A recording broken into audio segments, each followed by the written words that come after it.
Here's one of the most used features on the BPI app. Transfer money. Let's break down the ways you can transfer.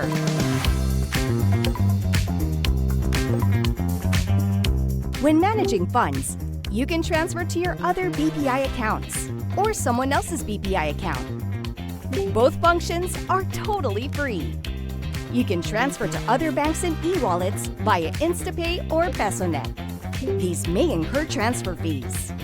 Next time you need to transfer money, like giving your share for dinner with friends or a family member, move funds within your accounts, or for your other needs, use the BPI app. Simple, easy, better. Download and do more with the BPI app.